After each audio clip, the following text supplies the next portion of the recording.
This is Steve Young for the Co-Roundtable.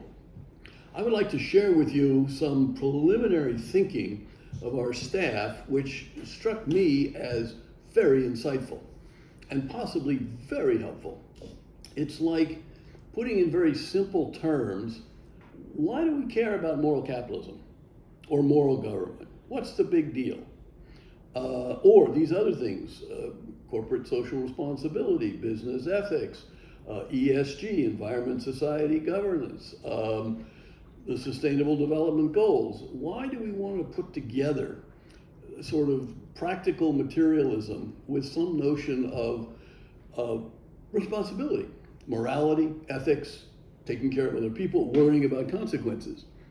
Well, what if we're really talking about is an extension of how do you live a good, nice life, which is fundamentally to be healthy, right? And we know now there are various kinds of illnesses which kind of get in our way. You can get a cold, you can get a flu, you can get cancer. There are mental health issues. We also, from time to time, refer to the culture of a corporation, a company, as toxic. We refer to individuals as, oh, that's a toxic person. I don't want to have anything to do with him or her. Or we also have this phrase, dysfunctional.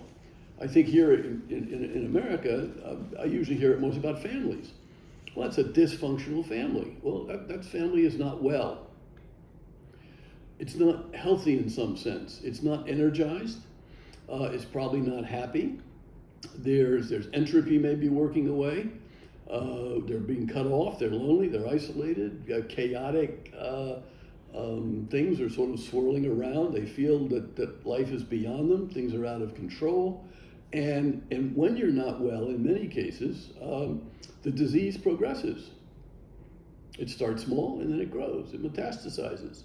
And if we're not well in terms of our culture, our mind, our personality, our organizations, our cities, take a war. I mean, a war is kind of like a cancer, right? Now I was just talking with a colleague about Russia and the Ukraine. This isn't just sort of disappearing. This is not a mild cold. What do we do about this? How do we think about it? What if we use for what we try to do to be better the metaphor of wellness, or the opposite, avoiding illness, getting ourselves healthy, where we feel, where we are resilient, we feel resilient, we're optimistic, we sense the flow, I think, of when you're healthy, you sense energy, your mind is working, your stomach is absorbing nutrients, your arms and legs are working, you're not paralyzed in any way. Fear, usually healthy people are less afraid. They have relationships. So I'm just wondering if we shouldn't think more into simple terms of the purpose of, say, trying to achieve a moral capitalism, or the foundation of morality for individuals, is so that we can be healthy.